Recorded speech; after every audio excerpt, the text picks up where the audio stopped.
Good morning, everybody. Happy Monday. We have an amazing show for everybody today. What do we have, Krystal? Indeed, we do. Lots of big stories to get to. First of all, Pelosi and a congressional delegation making an unannounced visit to Kyiv. We'll give you those details as well as some big spending the Biden administration is proposing to continue funneling weapons into that country. Noam Chomsky giving credit to a very, very unexpected person. So we will play that for you, and we will also react. White House Correspondents' Dinner, aka Nerd Prom, over the weekend. We have all the cringe for you to save you the trouble of having to watch it all for yourself. Also, the stock market, I don't know if you've been paying attention, has been kind of falling all over the place lately. So we'll talk to you about what's going on there, what the Fed moves are likely to be this week. They are meeting once again, so that's very significant for all of us, not just people who happen to have money in the stock market. Elon Musk giving some medical advice.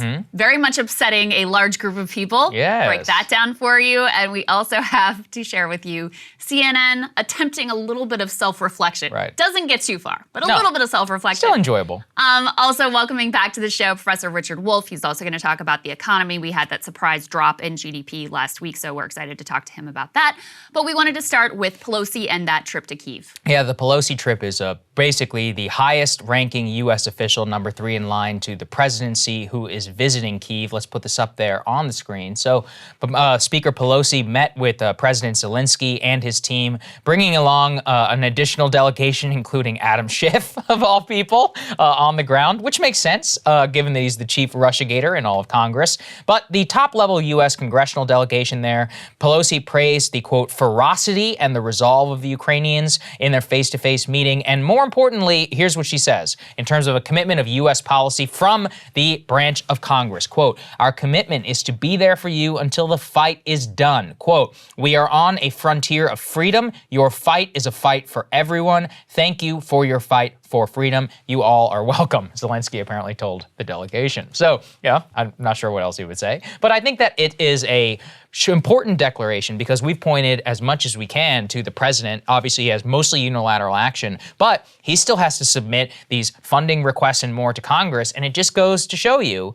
the immense bipartisan support, both in the speaker and Leader McConnell and others, that they have not only for the Biden administration policy in Ukraine, but if anything, they want a more hawkish policy, Krystal. Correct. Yeah. So this delegation happened to be all Democrats, but as you accurately point out, most of the sentiment around Ukraine has been wholly bipartisan with very, very, very few dissenting voices or even voices just saying like, hey, let's slow down and think about what we're doing here for a minute. Ilhan Omar famously, said, why don't we slow down and think about some of these sanctions and everything that we're doing that's so indiscriminate, and was completely smeared for having the audacity to do such a thing.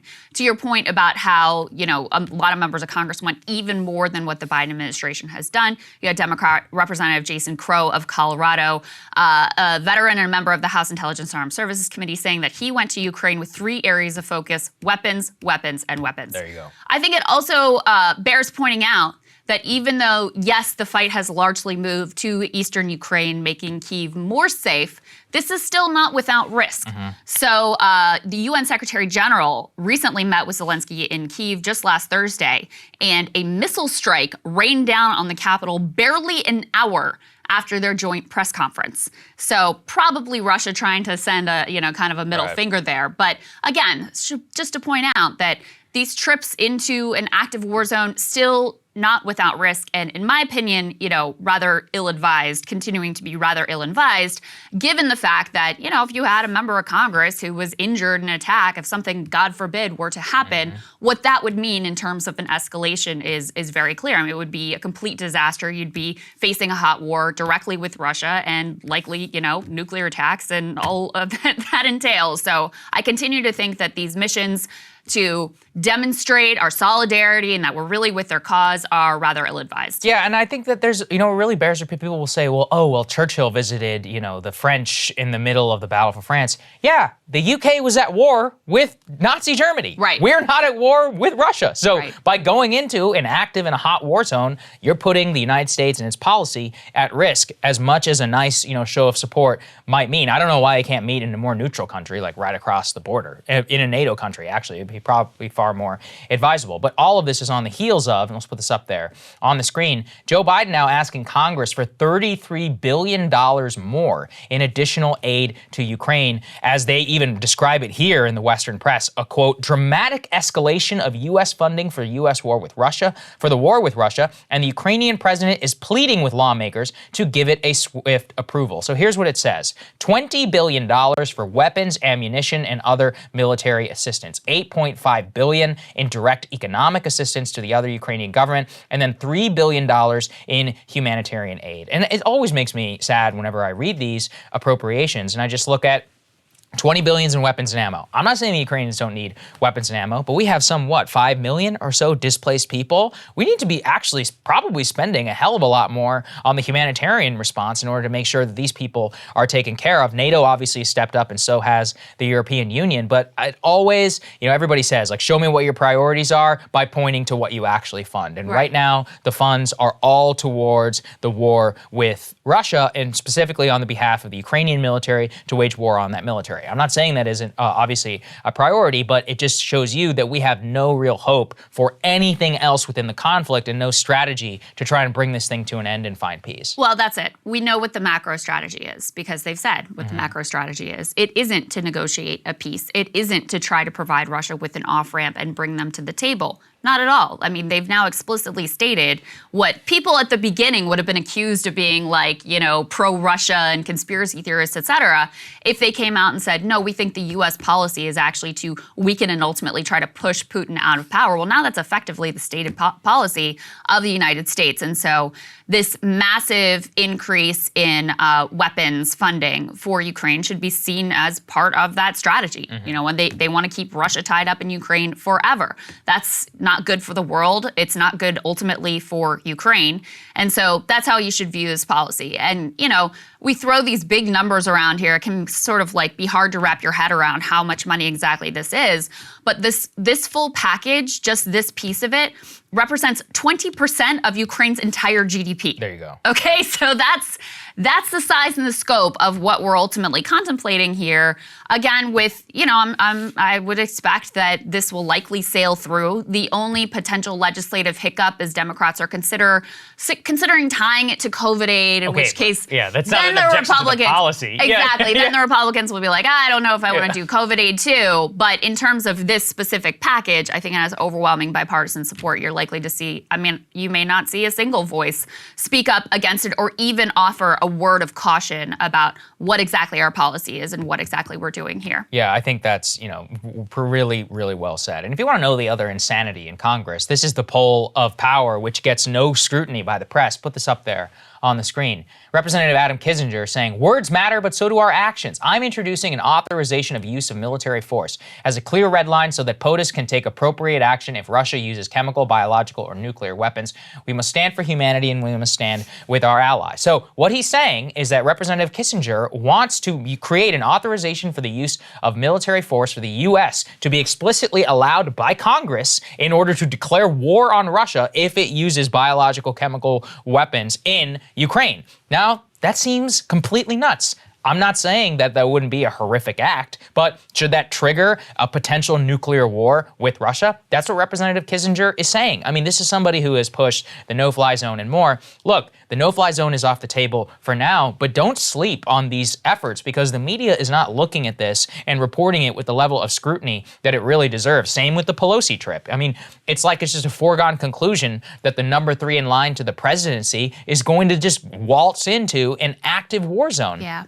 And to put it in perspective for everybody, I really think that we need to look at the level of aid that we've been giving to Ukraine in the context of history. Put this up there on the screen, please, which is that we are now providing Ukraine more money than the U.S. has sent all but 4 countries in total since 1946. So look at this. Wow. Israel, 132 billion. Afghanistan, 111 billion. Egypt, 79.9 billion. Iraq, 67 billion. Keep in mind, Iraq and Afghanistan, we basically ruined. So, that level of aid is not really commiserate and destroyed, with domestic, or it's not really commiserate with our foreign aid. That is where Ukraine now ranks on the map, more than Pakistan, more than Vietnam, more than Jordan, more than Turkey, which is a NATO ally, more than Russia, ironically enough, and more than India, also an Indo-Pacific ally to the United States. Just consider it within that level of context. And we're not saying the Ukrainians don't deserve help. Of course they do. God bless them. Their cause is righteous. But when runaway military aid like this happens, we have seen this story before with Libya, with Syria, and more. When you have just free, like floating weapons all over a war zone, stuff changes hands. I mean, it's conceivable that some of this aid will find its way, even, let's say it gets captured by the Russians and then they start giving it to Chechens and then they start using it elsewhere, either at home or even, against the Ukrainians or, God forbid, against somebody else. It's just always a consideration when you're providing massive amounts of military and ammunition into a hot war zone. War is messy, and sometimes those weapons go missing, as the Pentagon likes to say. Well, I mean, we know that there are fringe extremist elements within the Ukrainian fighting force. I mean, we know that, right? That's, and so we have been to this play before. We've been there in Afghanistan, arming the Mujahideen. We've been over this a million times. I think the most important thing is to consider the macro policy and the foolishness and ultimately destructiveness of that macro policy of saying, we don't actually want peace. What we want is to keep Russia in a stalemate, to weaken and bleed them and, kill as many Russians in Ukraine as we possibly can in hopes that Putin is put under enough pressure and frankly that the population of Russia suffers enough that they put that pressure onto Putin to remove him from power. That's the clear policy of the United States. When we talk about regime change, it's not necessarily like we're going into Russia to invade. No, I don't think that is on the table whatsoever. But the idea is the U.S. finds it politically useful to have Russia tied up in a long war in Ukraine. Is that good for the Ukrainians? Ask yourself that ultimately. Right. Okay, so this was surprising.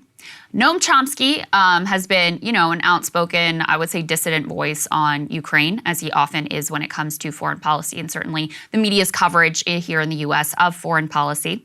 He recently gave an interview in which he gave credit to a very unexpected person, given Chomsky's overall views of this individual. He actually credits Donald Trump for some of the things that he has said on Ukraine. Let's take a listen and we'll react on the other side. So going back to the one Western statesman, he didn't mention all of this, but he suggested something similar. Move towards negotiations and diplomacy instead of escalating the war. Try to see if you can bring about an accommodation, which would be roughly along these lines. His name is Donald J. Trump. Okay, wow. Now very important to note that in the very next breath, and I think we have this tweet from Glenn as well, he goes on to say, Trump is a dangerous figure. I mean, he uses quite, he says that he is one of the most dangerous figures in the world. So he's not saying like, oh, now I think Donald Trump is great.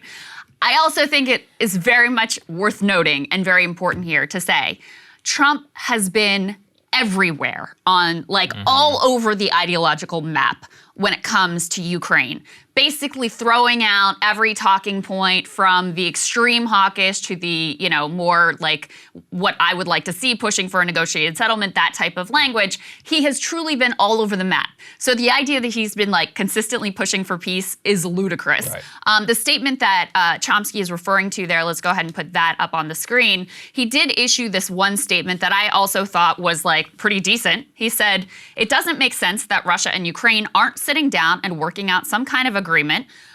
If they don't do it soon, there will be nothing left but death, destruction, and carnage. This is a war that never should have happened, but it did. The solution can never be as good as it would have been before the shooting started, but there is a solution, and it should be figured out now, not later, when everyone will be dead. Okay, that's true. Fair enough. He also, though, remember he floated that idea of let's paint the Chinese flags onto our fighter jets and then bomb the shit out of Russia. Something like that is basically what he said. He's floated all kinds of really terrible ideas. And he's also used similarly extreme language to describe what is happening in Ukraine and also his view of Putin. We have a little bit of that from his recent interview with Piers Morgan. Let's take a listen. So what would you do right now in Ukraine if you were the president?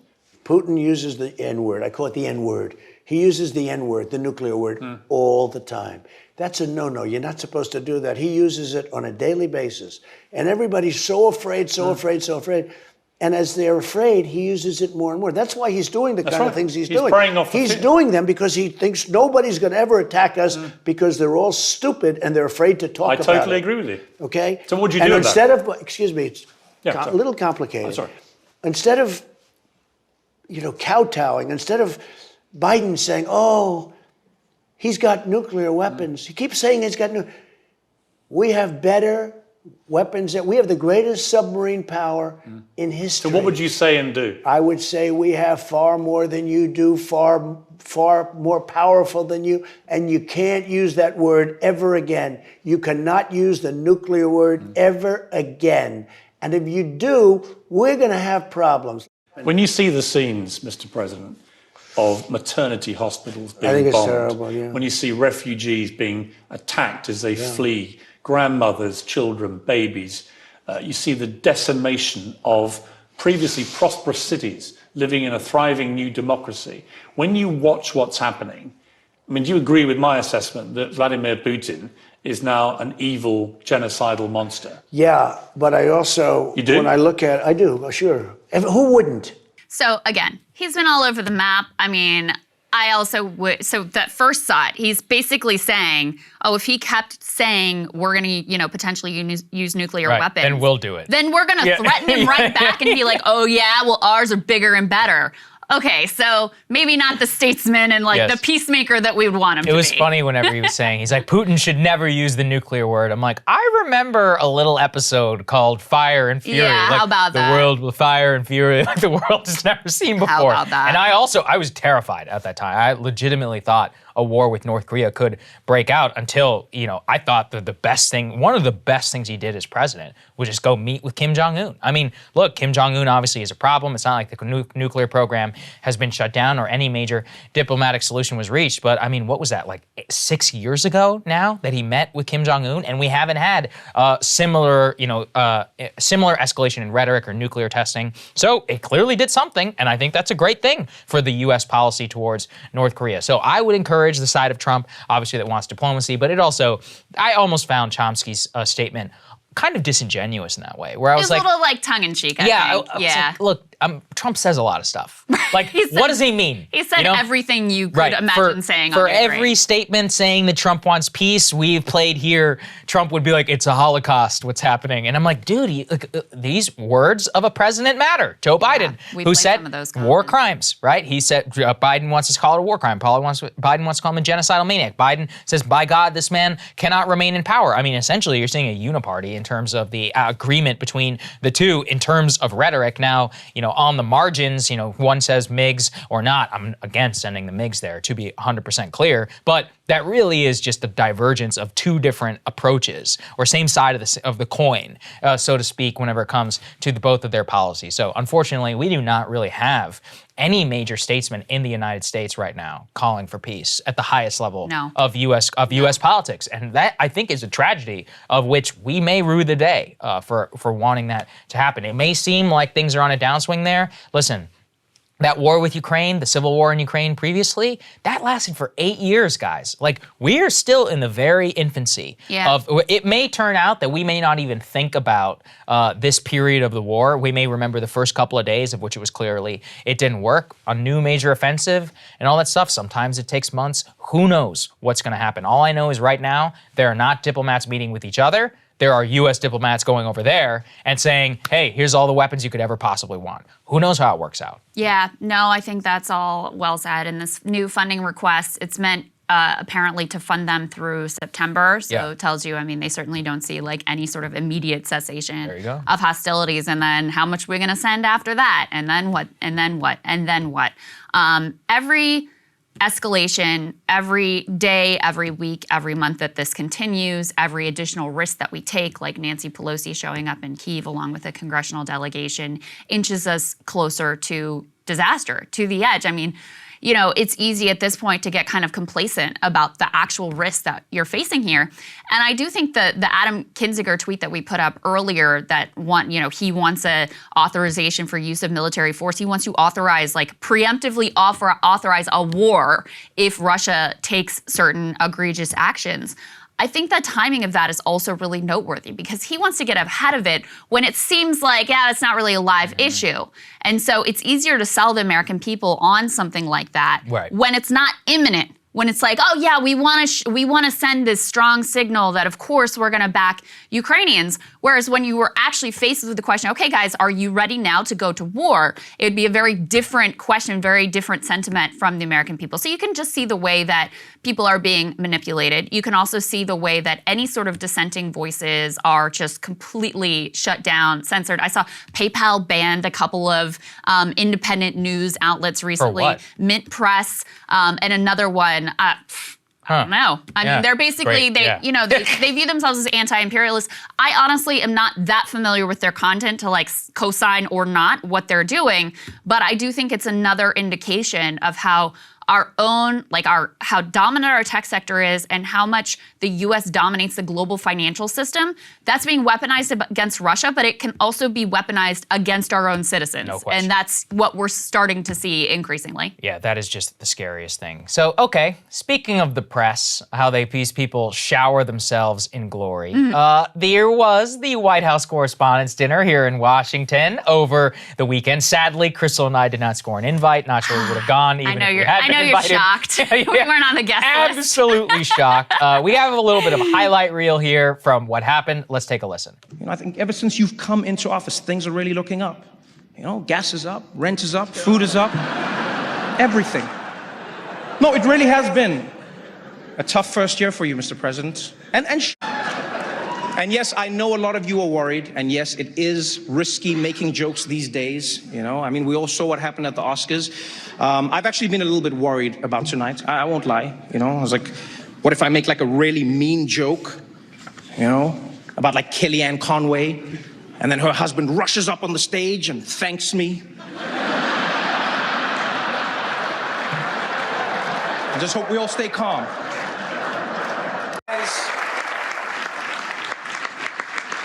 You guys are relentless. Every day you show up, and every day you demand answers on the pressing issues of the day. And then Fox News asks about Hunter Biden. And I'll be honest though, I actually think that's a good thing. I really do. I think people need to be held accountable if they're using their dad's name to get ahead in life. And I can't think of anyone better to ask about that than Peter Doocy. Yeah. Wherever he is, Chris Wallace laughed at that joke. But I think that they should be happy to know that you just recently announced that you're proposing a new 20% minimum tax on the super wealthy. And I will say, President Biden, that you were a big man here, a really big man. You could have targeted Donald Trump, but instead you chose to only raise taxes on billionaires. That was big of you. Really nice. Prove me wrong, show me the taxes. So, did none of you learn anything from the gridiron dinner? Nothing, huh? Do you read any of your own newspapers? I expect this from Sean Hannity, but the rest of you, what are you doing here?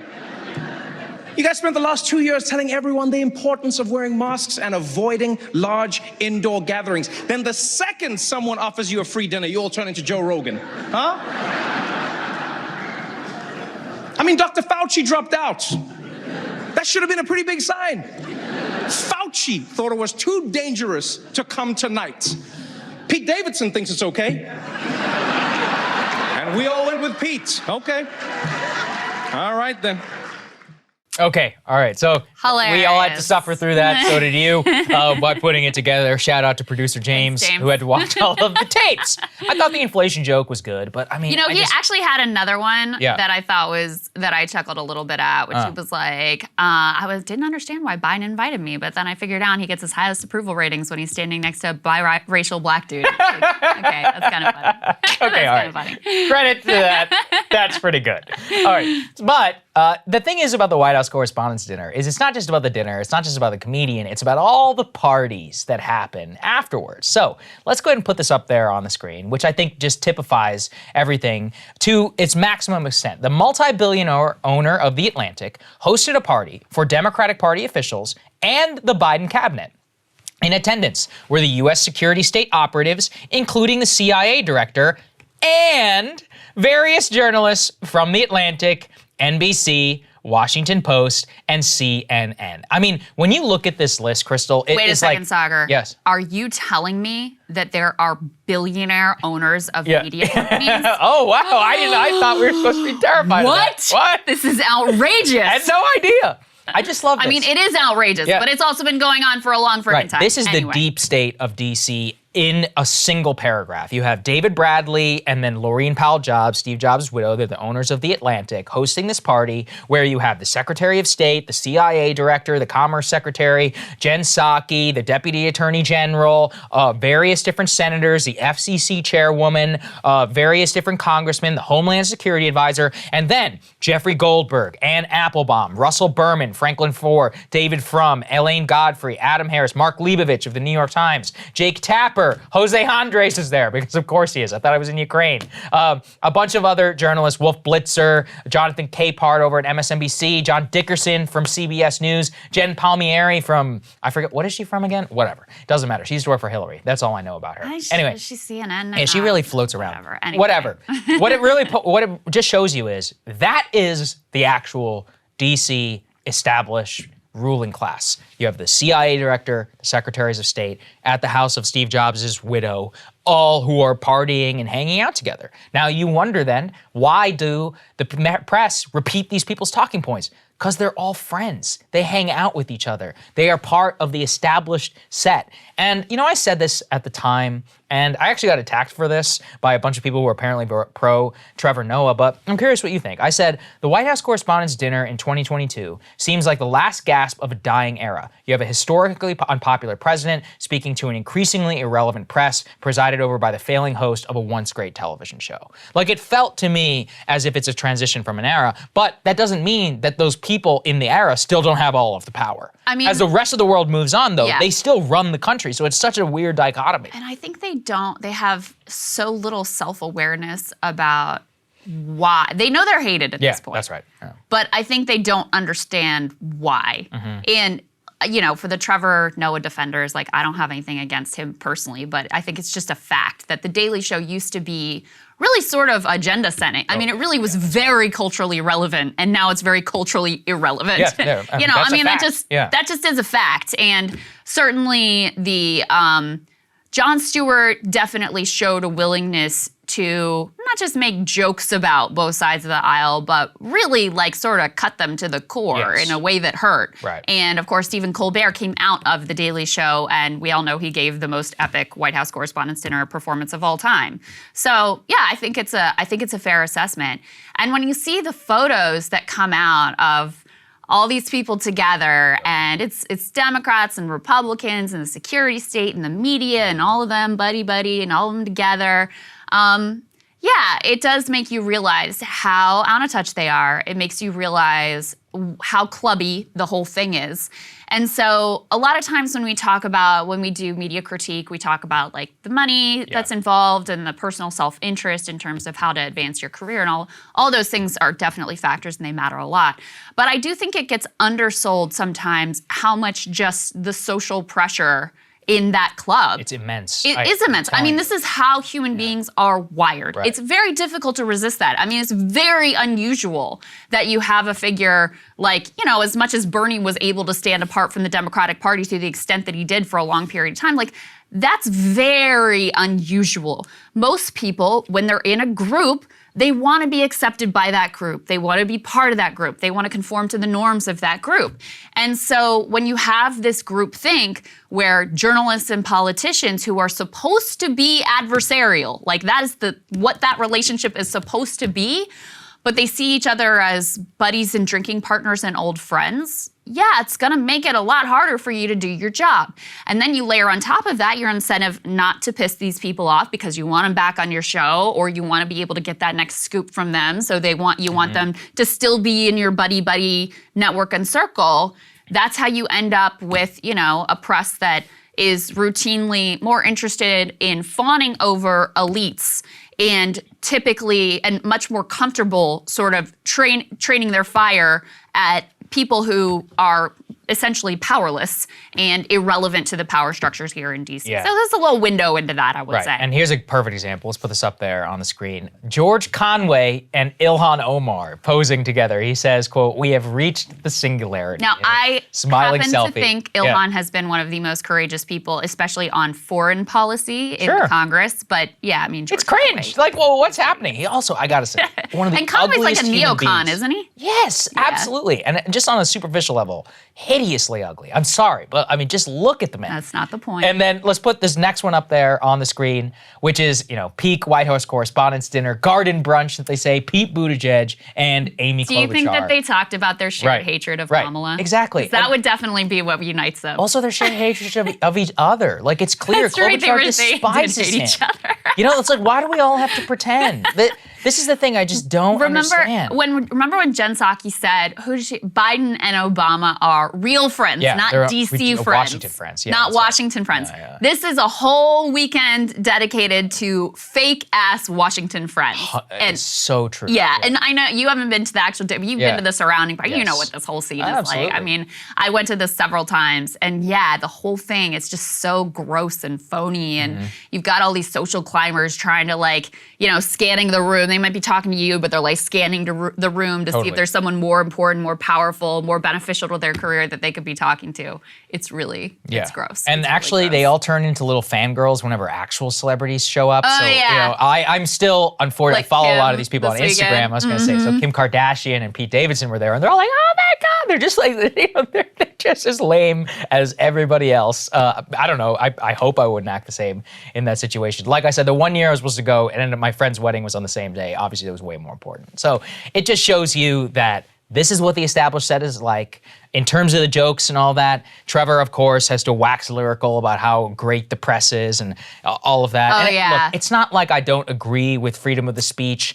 and he's like, I made fun of the president and I'm still standing. It's like, dude, you are as close to a regime bootlicker as it gets on cable. Well, that's the other. Listen, Yeah. I can never listen to Biden talk about the importance of freedom of Right. speech and the free press and whatever. When Julian Assange is set to be extradited to the U.S. right now. So anyone who hasn't spoken out about that and claims to care about freedom of the press, free speech, whatever, your words are hollow. You're full of shit. So I just can't take anything that any of these people say seriously when it comes to oh my God, the press and freedom of the press. It's so important when they clearly have been consistently on the wrong side of that issue. And Biden continues, the Trump era prosecution of Julian Assange, which he could end today, right now. So anyway, they're all hollow. They're all climbers. They're all more interested in their own friends and their cliquey social circles and their own ambitions than they are about actually holding anyone to account. Yeah, there you go. All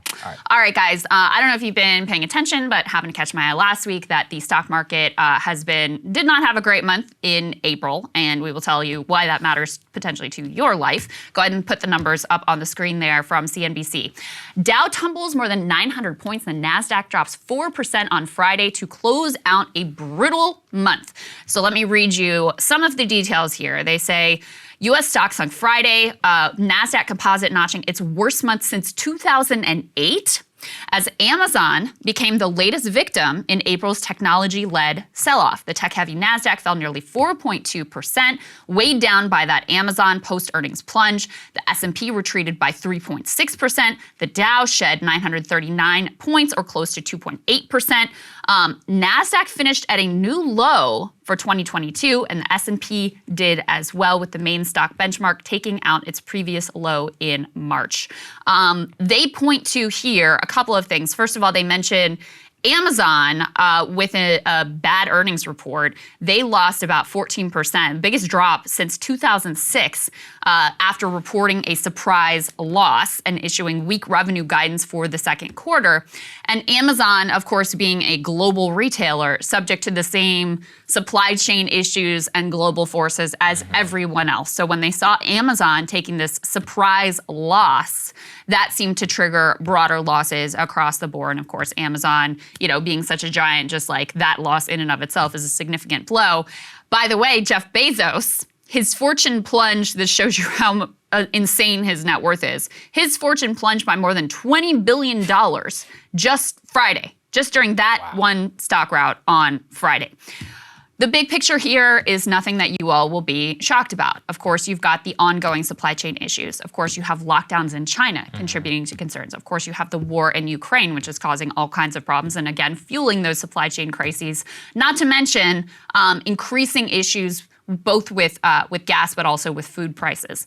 Then you also have the Fed. Let's go ahead and put this Wall Street Journal tear sheet up on the screen. So they say here, Fed prepares double-barreled tightening with bond runoff. What does that mean?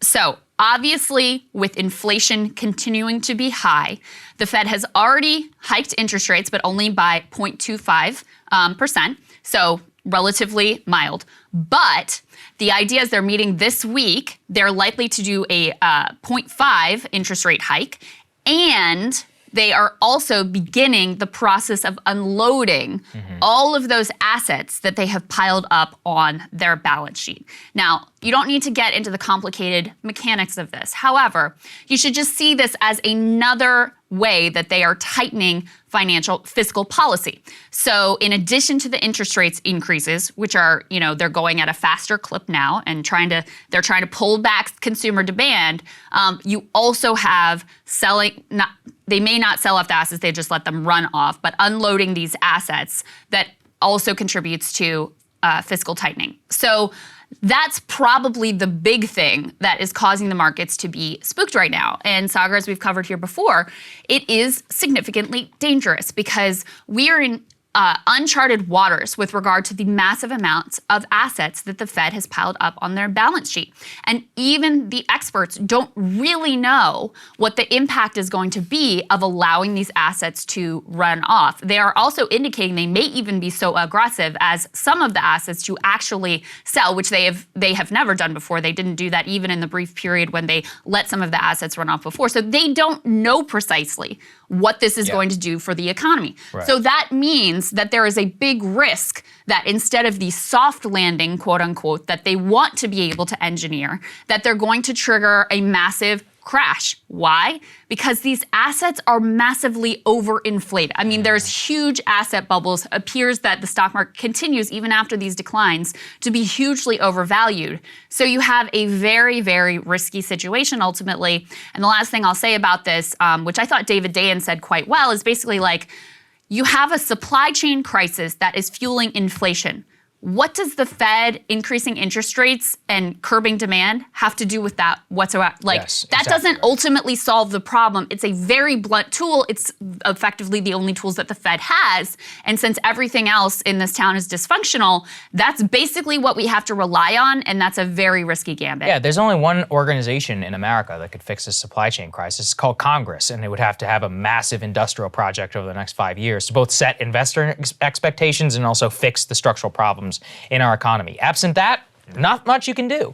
And, in this article, they say that Jerome Powell was quoted in March saying that this is equivalent to an additional quarter-point bump in the interest rate, which, again, you should all be very concerned about. I think the part here which does concern me, and I don't want to get too much into the weeds, but basically, instead of both a passive runoff, there is a consideration of actively selling mortgage bonds on the open market. Now, what that would be is it would actually raise the mortgage rates, and borrowers would be less likely to refinance into a new loan, thus they would be slower to mature. So it would be, in effect, an ability in order to push the mortgage rates even higher than they currently are. Now, my concern on that would be, look, I think that the mortgage rate already has risen more than any time in modern American history. That's kind of nuts. I mean, we went from 2% to 5% in the span of a single year.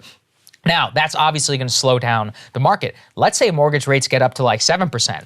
Now you're in a situation where you're actually going to be increasing a rent crunch because people who were going to buy are not going to borrow at a 7% interest rate. Right. Well, guess what, guys? We already have a 21% inflation when it comes to rent in a single year.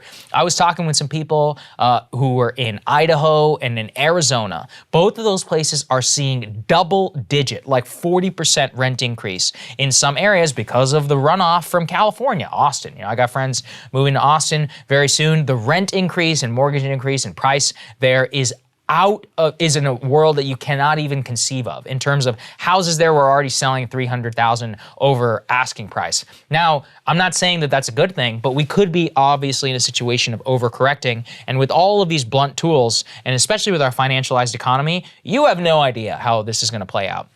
And what do we always warn people? You may not make money on the way up, but you're going to lose money on the way down. You're going to get because on the way down. If there is a crunch, that means that it's harder to make payroll. It's harder for businesses to take out loans. It means more firings. Means more macroeconomic conditions that make unemployment more desirable. Which literally, this quiet part out loud when they say they want the economy to tighten or to slow down is they want higher unemployment because unemployment right now is like 3.9%. So that's a real disaster for a lot of people who are out there. That's it. What the Fed can do is basically make it so you have access to less money. There you go. That's when we use all this fiscal tightening and all this. That's what it actually means. It's a euphemism. That's what it actually means. And so it's effectively of course, inflation is a massive problem. Inflation at the level we have right now means that workers are taking a pay cut every single month. Like their wages are going down every single month. And obviously that cannot persist. But when we just rely on the Fed, that's how we got into this problem to start with, is that we have over-reliance on the Fed. And so we leaned on them to basically backstop the entire economy. And by the entire economy, I mean the entire Wall Street economy, because that's all they can really do without some novel and creative approaches, which we can, debate with an expert on another day, what might actually be at their disposal. But in terms of the tools that they think are available to them, that's all they can do. And so when you over-rely on the Fed, they can shoot trillions of dollars at Wall Street. They can make sure that, the stock market is completely buoyed. They can make sure the bond market this time is also completely supported and risk-free. Can they actually fix the real economy and iron out these issues with the supply chain? No. And so you have a terrible potential scenario where they are acting to slow the economy and make sure you have less money in your pocket to, and available and access to in order to spend. But the inflation, the things that are causing inflation don't actually abate. Yeah. So you continue to have these high levels of inflation even as you're triggering a recession. I mean, that's a very real possibility that's on the table. And again, because we've never quite faced this exact scenario with combination of, interest rate hikes plus runoff of the assets on the balance sheet, plus potentially even selling off some of the assets on the balance sheet, there is no one who knows exactly what that is going to mean ultimately for the economy. So yeah, they may say it's probably equivalent to another quarter point increase. That might be true. It might be less than that. It might be more than that. These are all like educated guesses as to what it's actually going to mean for the economy. There was one other piece here that I wanted to share with you. So there's another analyst who's predicting a massive stock market crash. Let's go ahead and put this insider tear sheet up on the screen.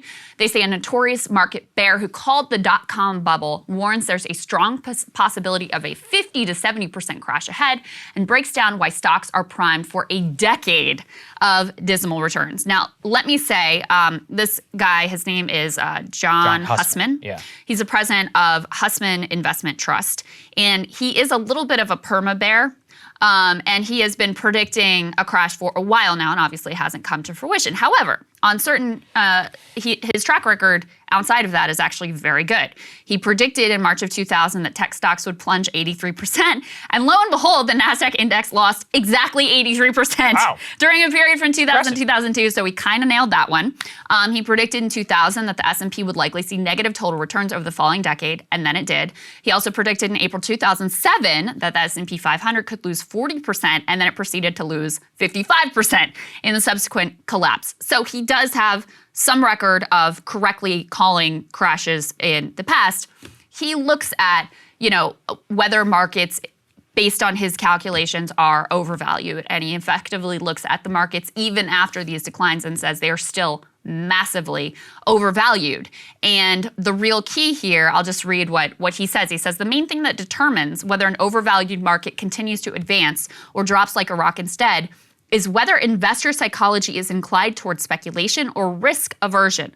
When investors are inclined to speculate, they tend to be indiscriminate about it. When investors become risk averse, they tend to be skittish and selective. Such sentiment is already here. According to one weekly survey of investors, sentiment is at its lowest point since 2009. It's kind of a funny thing to measure, sentiment, but that's that's why he thinks he's issuing this dire warning about what could be coming next.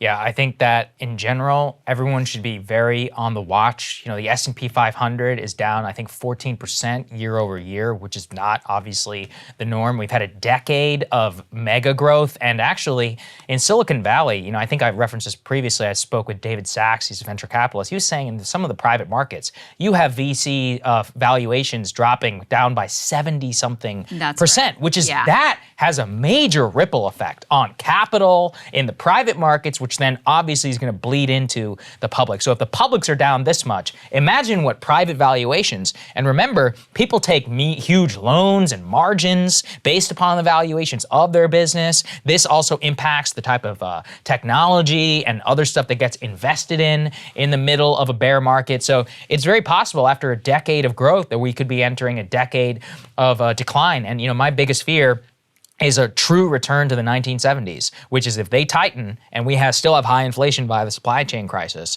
and we have high unemployment, you have straight up stagflation all over again. Not to mention a gas crisis. It's like you can't make it up in terms of how it that situation was so traumatic for an entire generation of people. It impacted fiscal policy for 2 decades. Yeah. We could be back in that situation again. Yeah, it was so dire because now Paul Volcker, who was the chairman of the Fed then and who, just decided I'm just going to lift interest rates until inflation stops. And he did that and it was extremely painful. And I feel like some of that pain gets lost in the telling of the Paul we Volcker don't really remember hero that. narrative. But it was so bad. You had, farmers who were going bankrupt who literally drove their tractors up to the Federal Reserve building. It was an intense period of financial and economic pain that was far from just confined to Wall Street. So that's why we're kind of trying to stay on top of, what the Fed is doing, what it means, how investors are reacting, because I think it's undeniable that, the markets have been dramatically overvalued. They've been pumped up by the Fed and, their backstopping of the entire thing.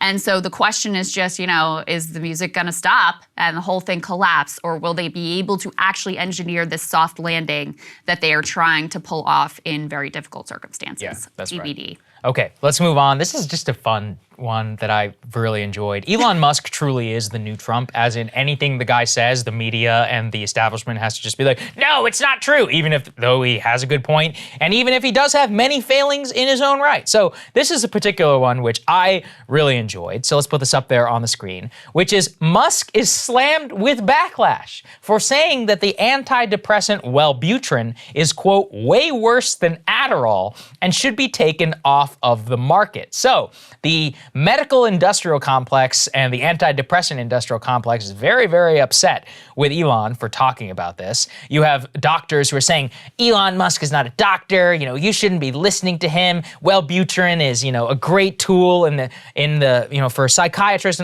Look, possibly true. I don't know. All I'm going to say is we have a massive amount of antidepressants floating around in our general population right now, and people seem more upset than ever. Is that because of antidepressants? No. But is it causing and curing the problem? Well, I'll let you be the judge of that. I am also not a doctor. Do not take medical advice from Krystal or I. Yes. Let's put this next one up there on the screen, though, which is that Elon instead promoted the use of psychedelic treatment based upon his anecdotal experience of talking to people. I don't know if he's ever done it, but he's saying he's spoken with people who have found that the depression was cured by that. And that's actually something backed up by Johns Hopkins University here with the use of psilocybin. I can tell you my mind was completely changed on this by reading Michael Pollan's book. Which that's awesome. No, it is truly. It is a great book. We both read it. He's a great science writer. He's somebody who clearly showed me that psychedelic drugs in particular are not casual and are literally the opposite in many cases, which is that the casual use of them, like, yeah, festival culture and all that stuff definitely exists, but whenever you're talking about it in a treatment facility on a wide scale, it's absolutely something that in a controlled setting, and which he emphasizes routinely in his book, so please go and read Michael Pollan's book on this, How to Change Your Mind. I highly recommend it. I saw it and I was like, I can't believe this thing is not, being fully funded by the FDA. Well, and all of yes. it. For especially, you can't argue against the veterans, like this is a MAPS organization and all of that. So, yes. yeah. So first of all, about Elon, you should take his advice on any of this as seriously as you take any random unqualified person, okay? And I guess as to the freak out, like, I just have more respect for people to think that they're not going to be like, Elon Musk says I should get off my drugs. Right. I mean, I do think you can probably process this information in a way that makes sense for you and consult people who have studied this and are experts on this and aren't funded by pharma but are neutral actors. So let me just put that Elon caveat out there. With regards to psilocybin, I mean, of course, it's no accident this studies of the potential benefits of hallucinogenic drugs have been completely, pushed off. I mean, they've been basically illegal until very, very recently. So you have increasing evidence from new studies finding that it is very effective for not just treating anxiety and depression, but dealing with addiction, dealing with contemplating end of life. I'm not saying like you're going to commit suicide. I'm saying like if you are terminally ill and you have to cope with the fact that this is coming to an end for you, they found it can be very beneficial for that as well, coping with grief. There are all sorts of potential benefits to using psilocybin and other hallucinogenic drugs, but I want to be very clear, this isn't something you should be like just freelancing and treating yourself and self-medicating on your own. These studies are done in a very controlled and clinical way so that you have support around you to make sure that, this is done properly and that you are more likely to get the benefit out of it than not. So I just want to put that out there too. Like, don't just go like freelancing and self-medicating and coming up with your own treatment regime here. That's exactly what he says in the book. Set and setting matter. Yes. Okay.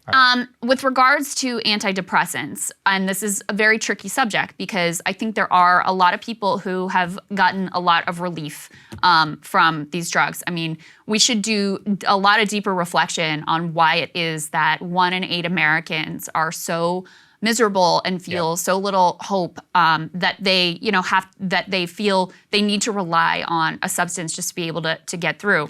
Marianne Williams had said something profound about that, which she's like, I don't know that this is necessarily mental illness. This may be a sign of mental health, given the fact of all of the suffering in our country and the world and the, just messed up situation that we all are witness to right now on a variety of levels.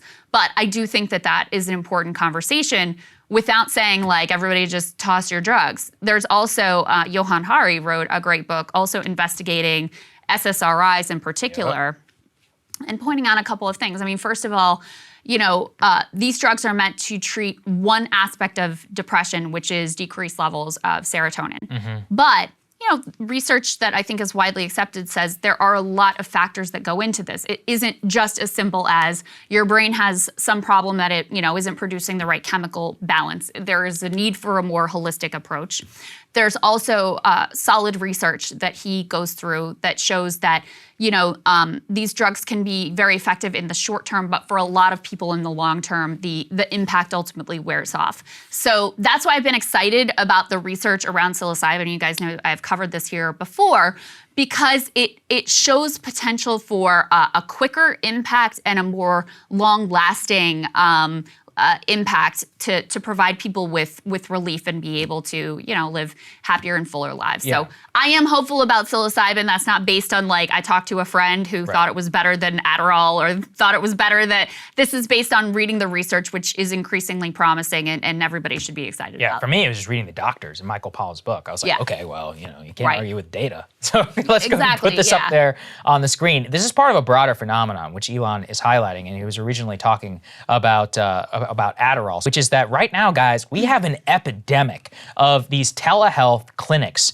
Cerebral and Dunn Health, allegedly prescribing basically anybody who wants Adderall is getting Adderall. We have a massive increase, so much so that Walmart and CVS are now blocking or delaying telehealth Adderall prescriptions because teenagers and people who are in college find it very easy to just go to one of these telehealth clinics, Krystal, and just get a basic Adderall prescription. We've seen a spike in this during the pandemic. Guess why? Because of COVID regulation. We loosened telehealth regulations in the middle of the pandemic and has made it so that it's much easier in order to prescribe Adderall without ever having assessed a patient, meeting a patient. And look, these are powerful, stimulants, drugs, which, might help you study. You don't know what you're getting yourself hooked onto. You don't know what kind of long-term impact that's going to have on your hormones, on your health, especially if you abuse it with alcohol and with other substances. So I just think it's a highlighting that we have pill mills popping up all across this country.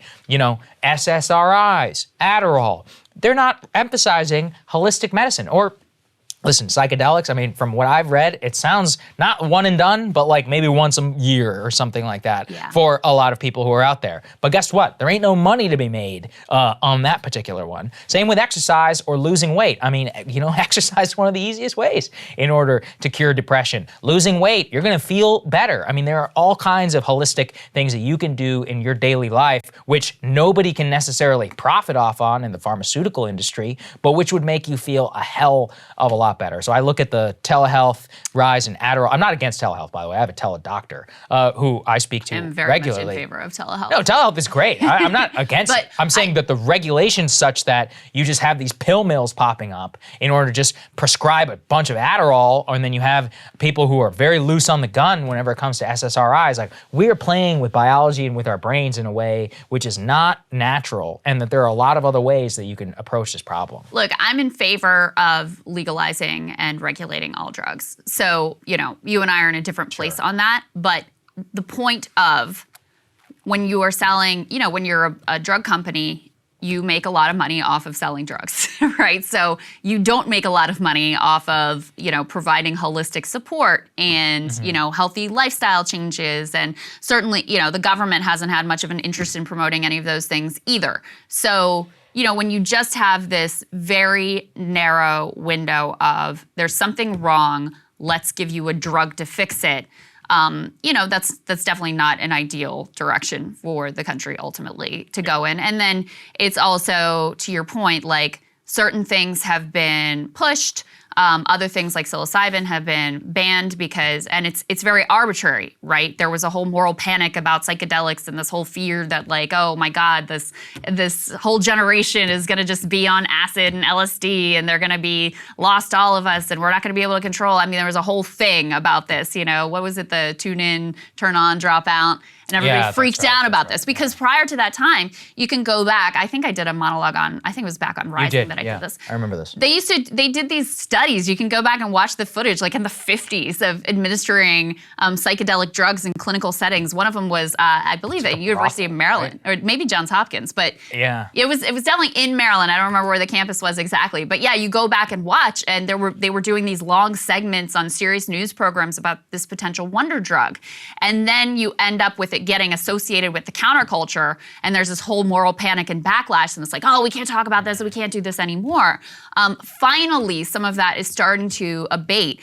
Another area where this could be really a significant, super important breakthrough is with PTSD, especially with regards to veterans. And again, look, this is still early days. In a lot of ways, we're sort of rediscovering things that had been studied and proven out before.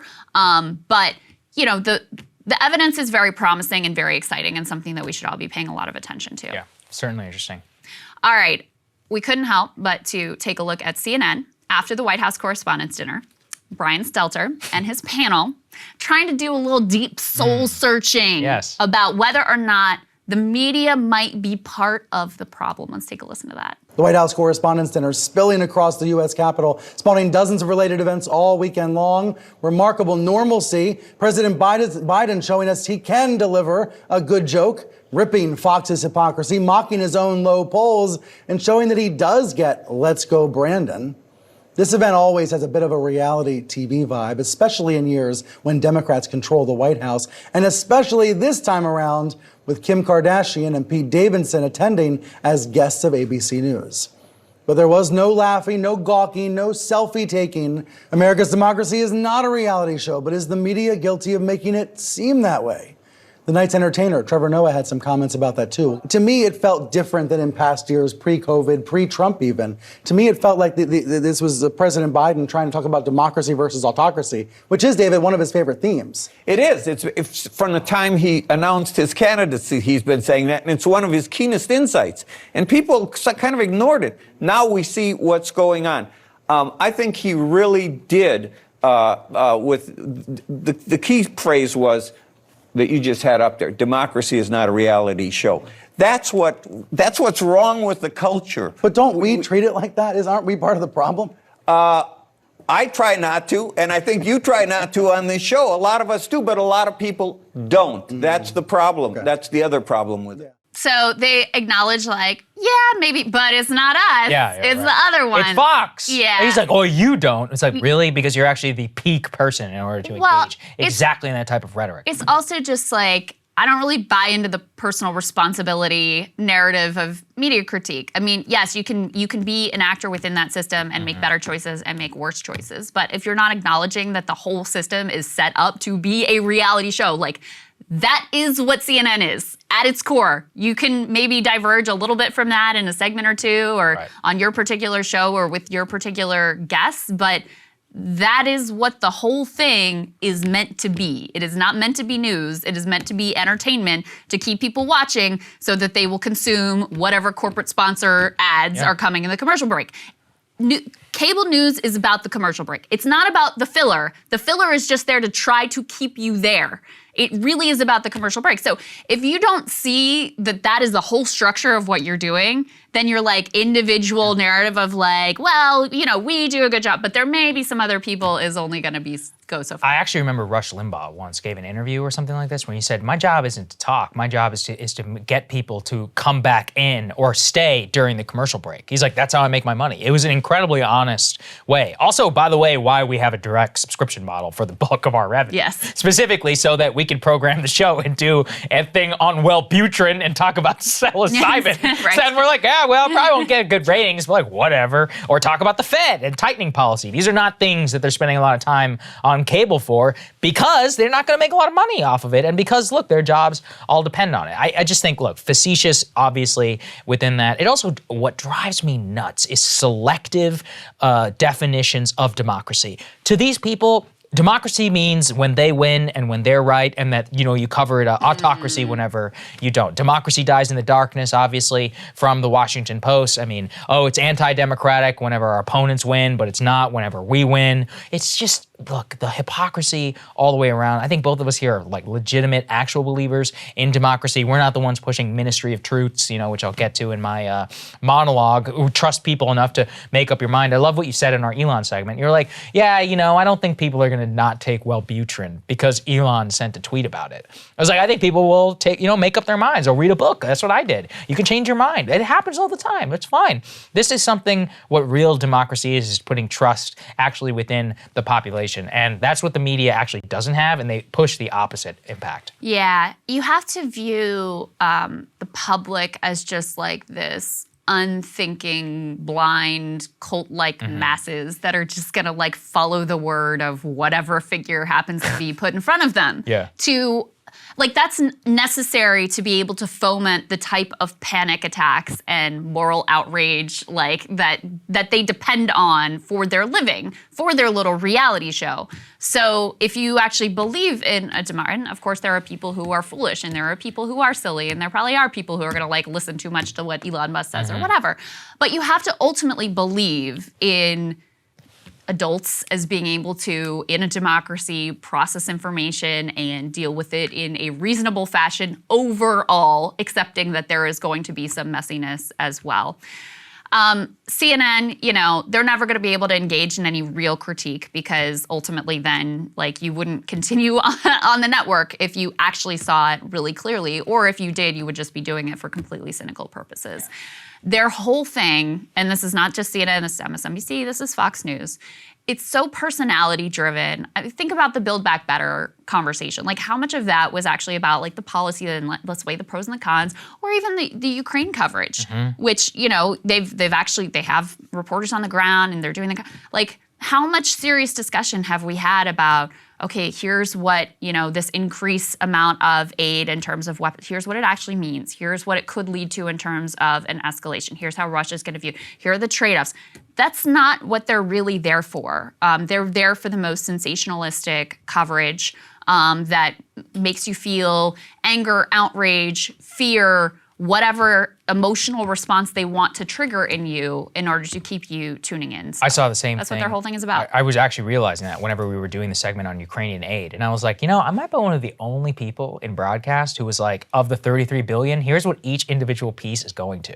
Or put it in context. Be like, just so you know, this is an extraordinary amount of aid relative to, well, again, how many people do that? They're just like 33 billion. Of what? What's in that? That's a lot of money. Well, tell us about what's happening. They never do that. Build Back Better, everything. Build Back Better was just 3.1 trillion to 2.5 trillion. It's hold on a second. Well, what are you talking about? Or it was all about the personalities that are involved. And listen, I do think that Manchin and Sinema are particularly nefarious actors. Sure, but make the case rather than just making it about this one slights that one and wouldn't take this one's phone calls and something happened on the houseboat. Right. Dig into what this policy would actually mean for the people of West Virginia and how they feel about it and, what the impacts would be. You have all of the resources in the world to do that type of investigation that would be truly beneficial. But it's a waste of breath to even suggest it because again, that's not what they're there for. That's not what they're ultimately about.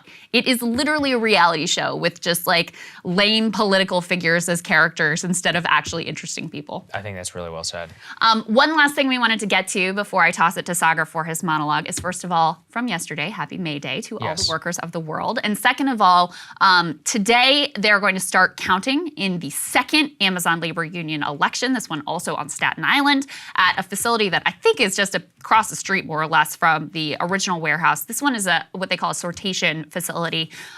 It is, if anything, an even more difficult task because you're talking about a lot of part-time workers, and Amazon has certainly escalated their union busting. They may have, to a little bit of an extent, not taken Christian Smalls seriously enough, many other figures. But now they're taking underestimated him, and now they take it very seriously. So we'll be watching, of course, to see what happens there. But we also wanted to quickly bring you this news item, which it's just too freaking perfect. So the day after the union election in Staten Island, they announced what for many will be very troubling news. Nationwide, they're no longer going to pay workers who are out sick with COVID or even inform workers when someone at their warehouse tests positive for COVID. And you'll recall that the whole spark for Christian Smalls originally of standing up to Amazon was over the fact that, he was in kind of a supervisory role. Advisory role, that's the word I'm looking for. And so he had access to, and he has good relationships with the warehouse, all these different workers that he saw getting sick. And this was in the early days of COVID, the pre-vaccine days, and they're falling out and they're throwing up and nobody's getting any information about it. And there's very little in the way of any sort of safety protocols. And so he stages that walkout. They lose their minds. They fire him. They then say, we're going to make you the face of the Amazon labor union movement because you're not smart or articulate. And of course, the rest is ultimately history. But it just shows you how strategic they are that, of course, during the whole lead up to that election, they're saying, oh, we love you and you just have to talk to us. Of course, we'll take, listen. And then the day after the votes are done, then it's, oh, by the way, no more sick pay if you're out with COVID. And we're not going to tell you if your coworkers are sick. That's actually brutal. Too perfect. All right, Saagar, what are you looking at? When most people think of DC in relation to a movie or a TV show, they mostly have two paradigms in mind. Either DC is the West Wing, where people are legitimately trying to do good, they're the best and the brightest, or they're House of Cards, conniving, evil, corrupt folks running the country to their own ends with a real plot. But after being here for more than a decade, I can assure you that while these people would run the country like House of Cards if they could, that they are far too stupid and idiotic to do so. The only show that has ever captured Washington at all is Veep, and that's what it feels like I've been living in since Donald Trump came to office, especially in the latest announcement, of which has garnered a lot of attention. Both dangerous on its face, but also revelatory in who exactly the regime enforcers are of today. The Department of Homeland Security announced Thursday afternoon the Biden administration would be launching a so-called Disinformation Governance Board.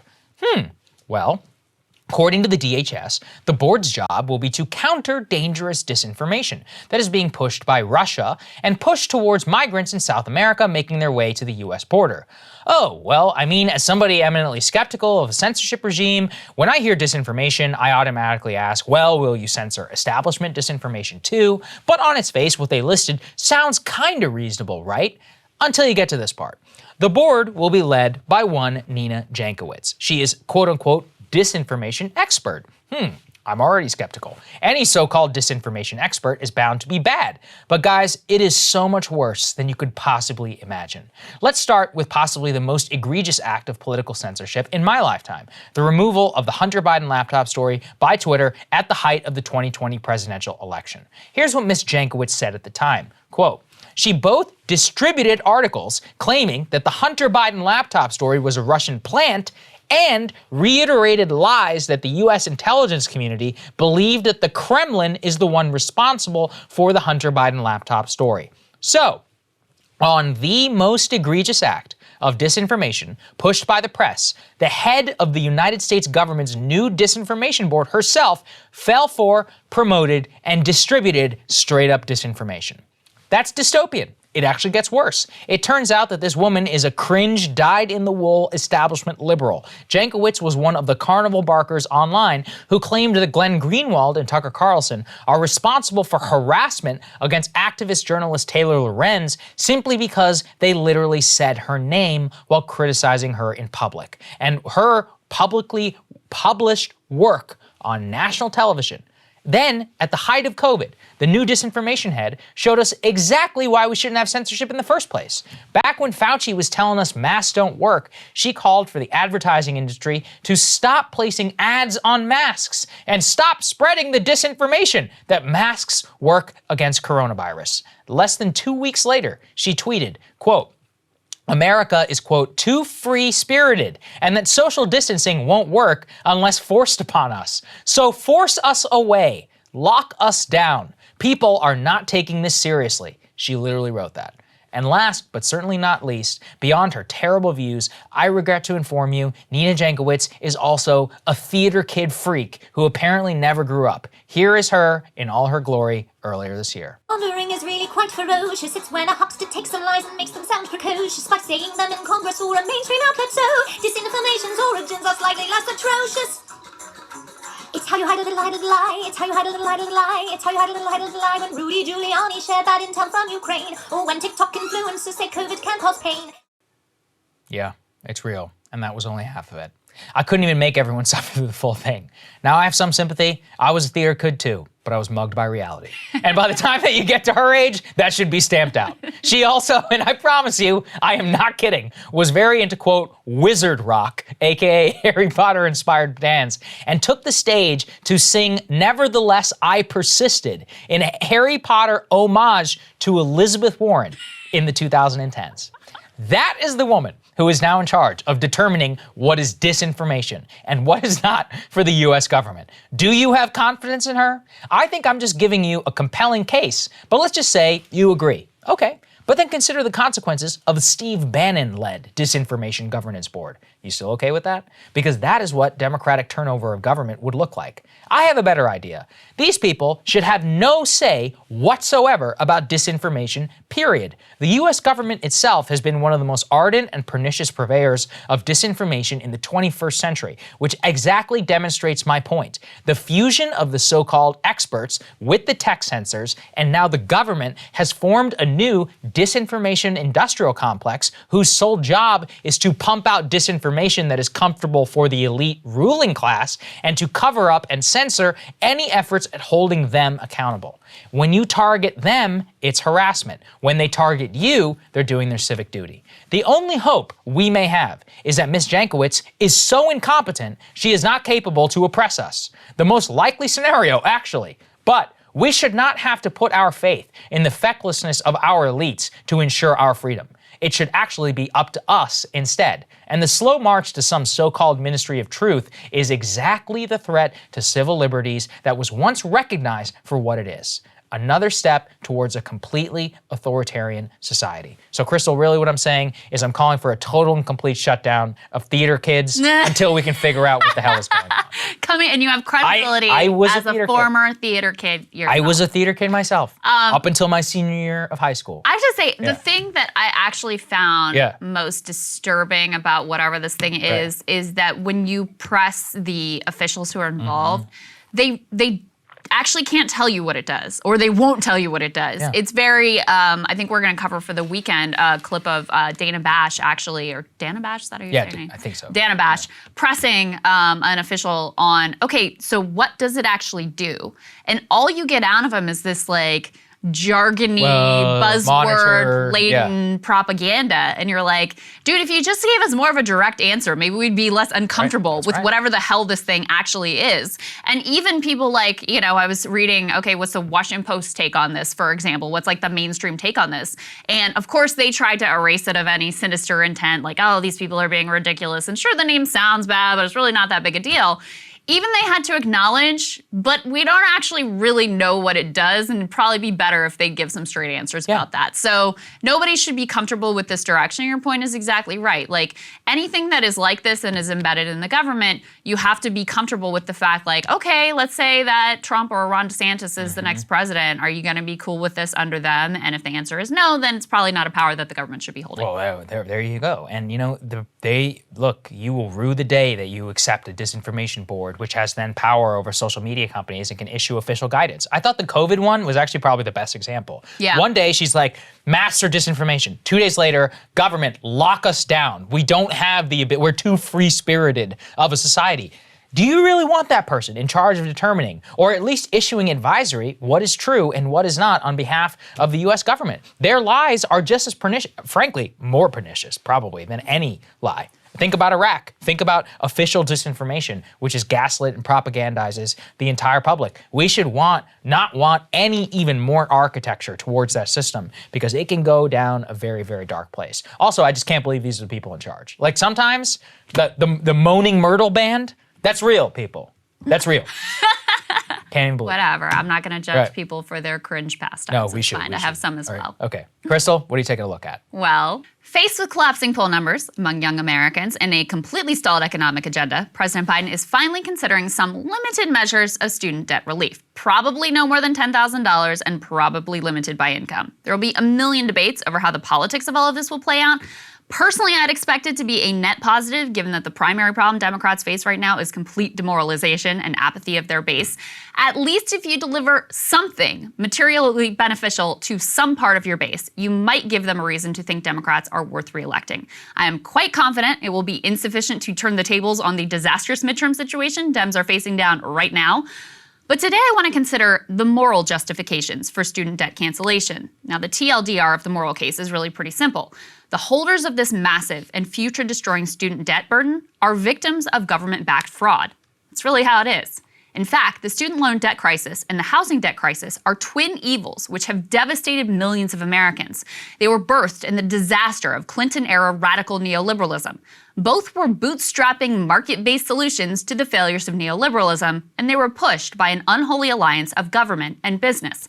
This philosophy said, the government's going to abandon workers' unions and decimate middle-class blue-collar jobs with a disastrous corporate-backed trade policy. We will privatize everything and allow life to become more and more precarious, with stagnating wages, exploding healthcare costs, and risky 401ks instead of guaranteed pensions.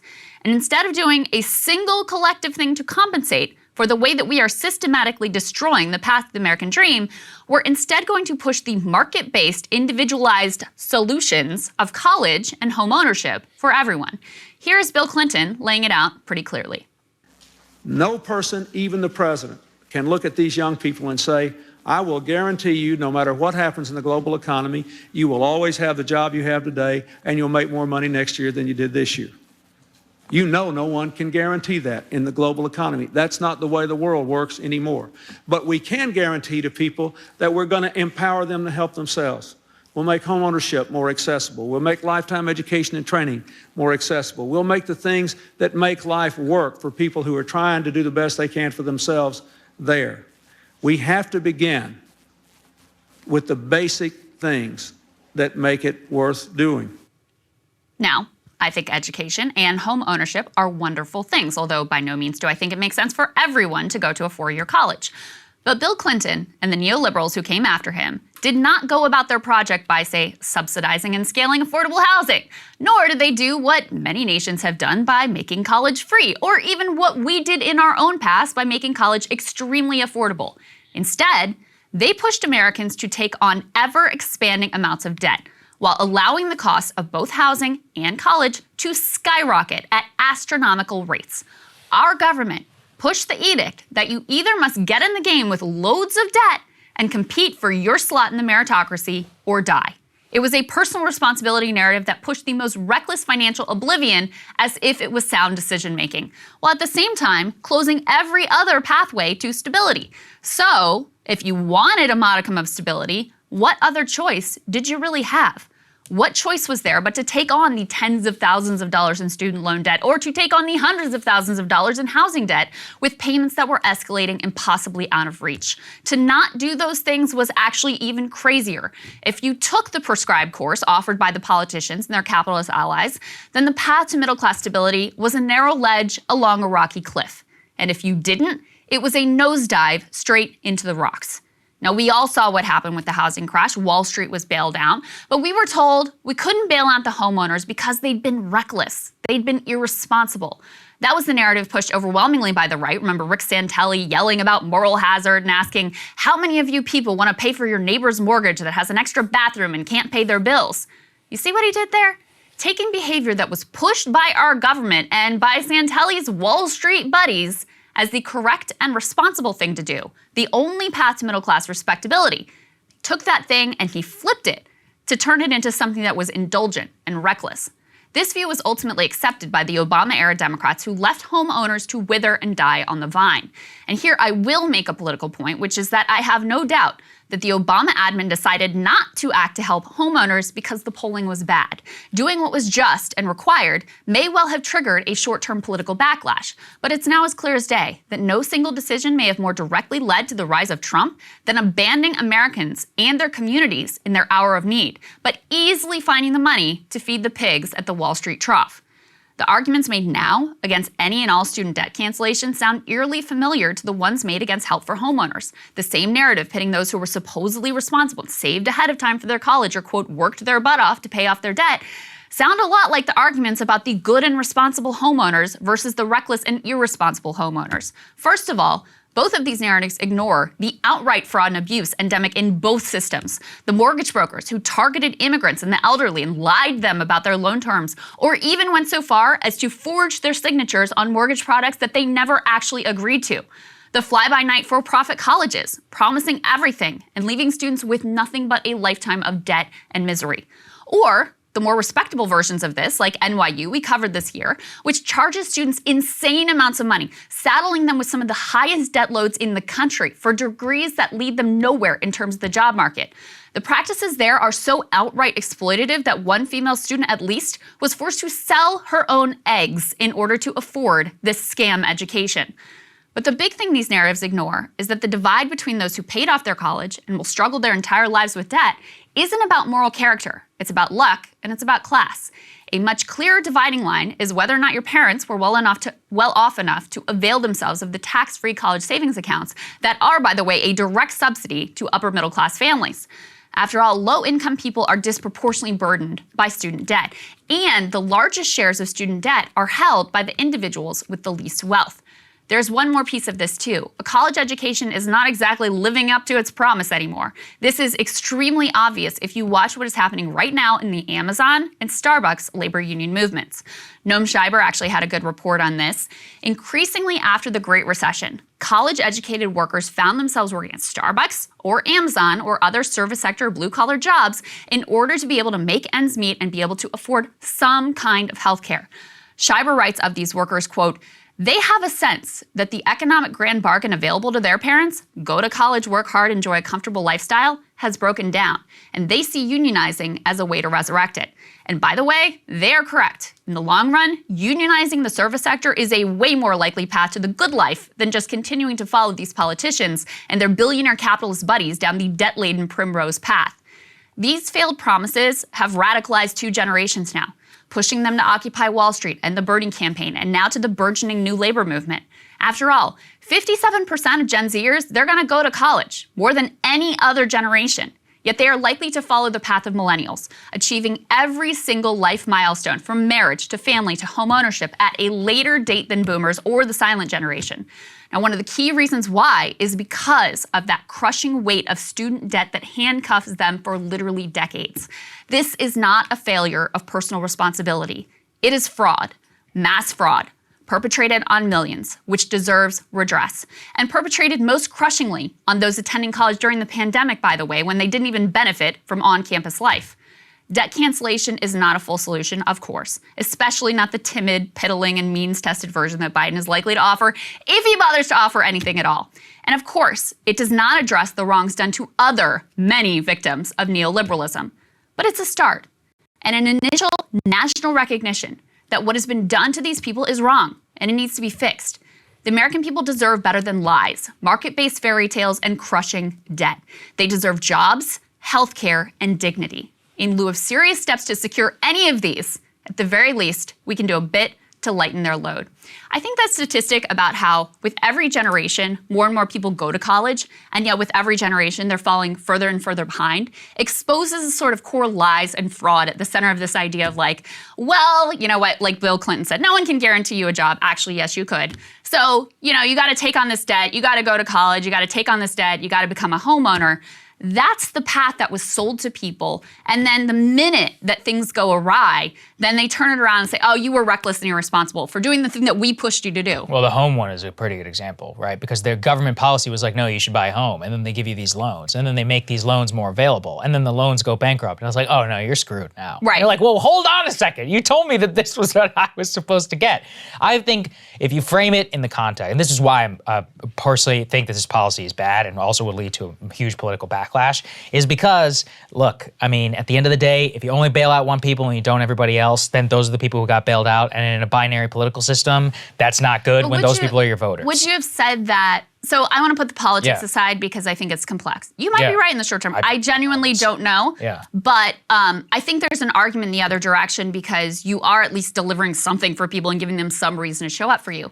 But would you have made that same argument about homeowners? Because you could easily say like, look, renters are lower down the income scale. You know, they've gotten screwed by the economy. So why are we bailing out these comparatively well-off people versus, you know, people who are further down the income scale? You can always do this if you are, you know, if you aren't doing something for the entirety of society. So I think that's why looking at this, you're right. If you're just looking at it as like you're bailing out this class of people and not the other class, then people are going to revolt against that.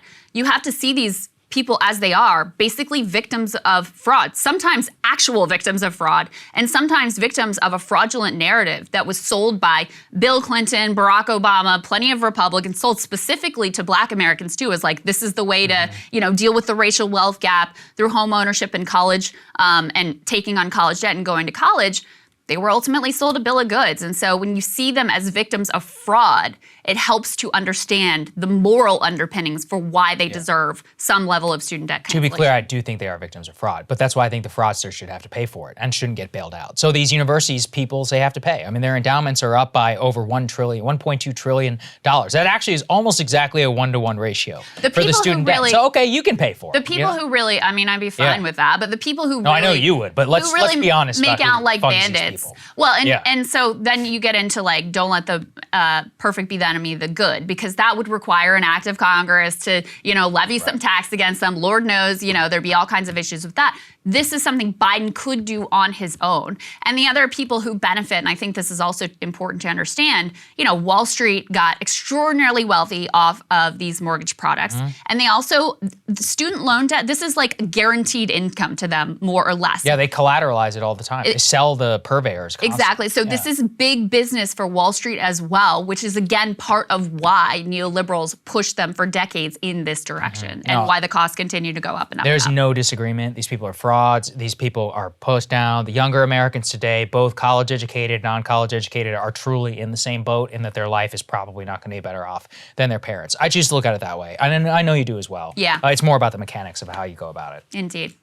All right, guys, we have a great guest to get to, Professor Richard Wolff. Let's jump right to it. End of last week, we got a kind of a shock report showing that U.S. GDP had actually gone backwards. That was not something that economists were expecting. So joining us to break down what exactly is going on with that and also with our economy writ large is Professor Richard Wolff. He is host of Economic Update, professor of economics emeritus at UMass Amherst, and visiting professor at the New School, and also founder of Democracy at Work. It is always a pleasure to see you, sir. Good to see you, sir. Thank you. Glad to be here. Yeah, our pleasure. So go ahead and put this report from the Wall Street Journal up on the screen there. You see U.S. GDP falls 1.4% as economy shrinks for the first time since early in the pandemic. Professor, what did you make of this report? Well, the first reaction I had is that it's the latest in a number of statistics where the reaction should be, we saw this coming. We knew it would happen. It really wasn't a question of whether. It was mostly a question of when, and when just arrived. Let me explain what I mean.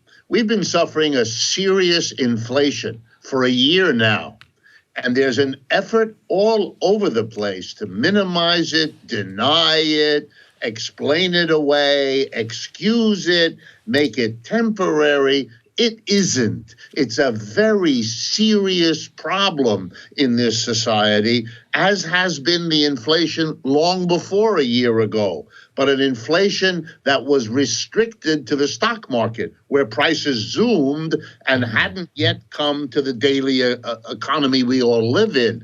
Now we see a shift. That inflation, which was with the stock market, and wealthy people loved it, now has moved to hit the mass of the people. And if prices go up, and we're guessing these days 9-10% as a fair notion of what's really happening, we know, without needing rocket science, that people can't afford to buy goods and services rising in price this way. Never could, but after 2 years of the worst public health disaster in our society and the second worst economic crash, both happening at the same time, an inflation is going to have a magnified effect. And what that means is, with less goods and services that people can afford to buy, less get produced, among other things, and you get the shrinkage of our economy that, quote unquote, shocks everybody, but really shouldn't have. So, Professor, can you talk a little bit about that phenomenon in the context of the Fed? We were talking about earlier in the show about the Fed possibly allowing both a passive runoff of bonds, but also tightening interest rates, which could trigger, slowing down the economy. What does that look like in the context of the current inflation? What does that mean in the future? Well, two things, and they're not quite compatible, but that's the way our crazy economy works. On the one hand, there's a serious question of whether the Federal Reserve is even able to stop this inflation. They were trying to avoid one before. That didn't work. They were trying to avoid the three economic crashes we've had in this new century. .com in 2000, the subprime mortgage in 2008, and now this one associated with the COVID, their record is poor. So the first big question is, will the interest rate increases scheduled for this month, if not this week, will those in fact be adequate, will be effective in slowing the inflation? That's a big open question mark. But the second point, let's assume for the moment that they work.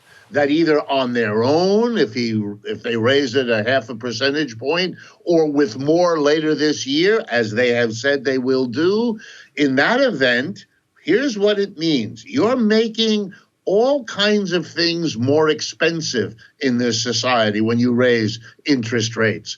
More expensive to take out a mortgage for your home, more expensive to make those monthly payments for your car, more expensive to make the monthly payments on your credit debt, and possibly even affecting the student debt in this country, which is now an enormous phenomena.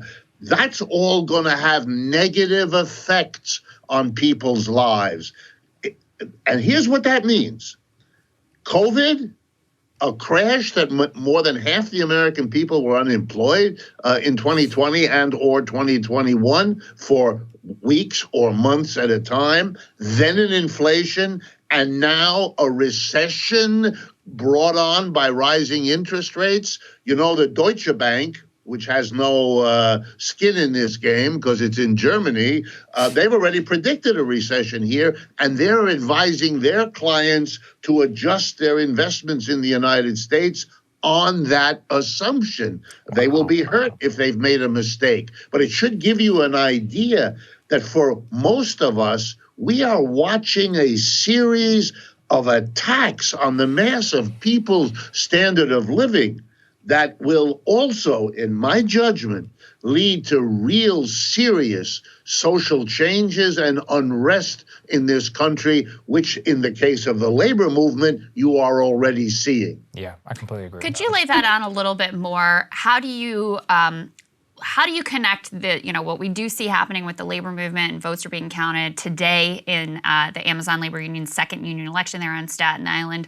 Why are we seeing those bubblings up there, Starbucks, other places across the country, with the economic landscape as it is today?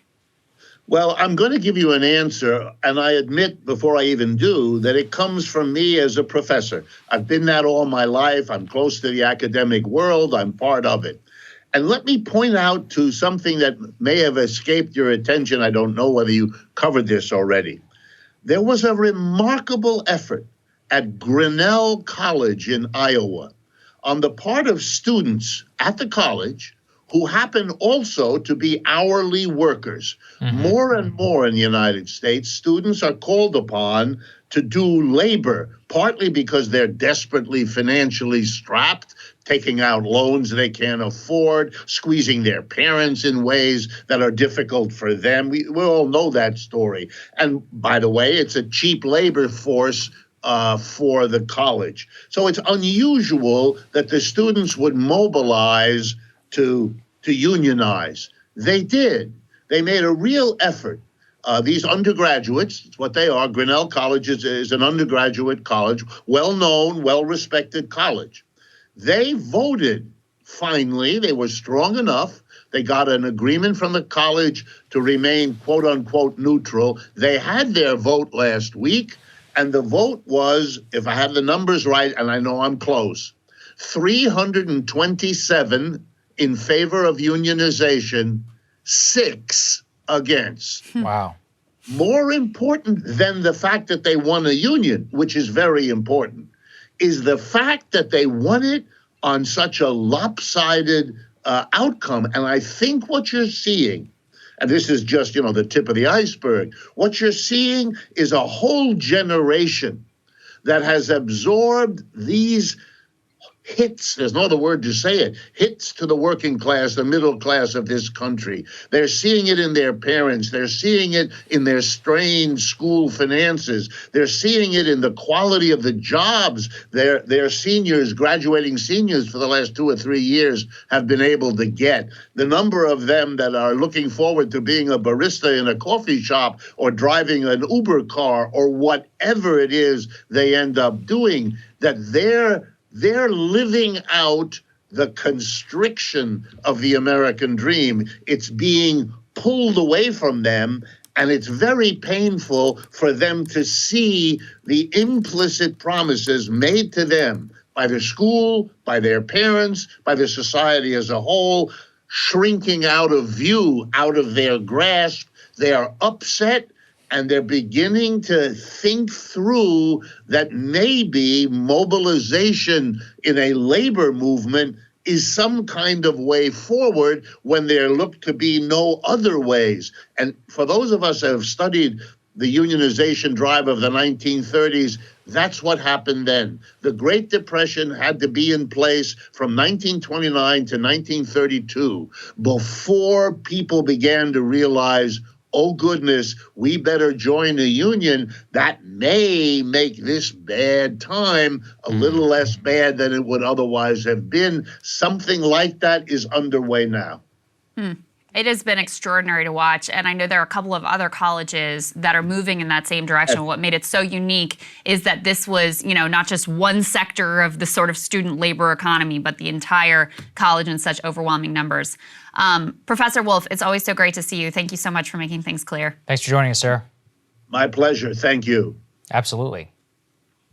Thank you guys so much for watching. We really appreciate it. Look, your guys' support just means the world. We were talking in that CNN block just about the incentives of cable news. It just reminds me how lucky we are to do this show, Krystal. We program it exactly the way that we want, what we think will be best in order to make people feel as if they're getting the best amount of information possible, highlighting the stories that aren't being covered. So you're the ones who make that possible. And we got some big stuff in the works, which I'm really, really excited in order to debut as we approach our 1-year anniversary. Thank you all so much for watching, and we will see you all tomorrow. Have a good one, guys. See you back here tomorrow.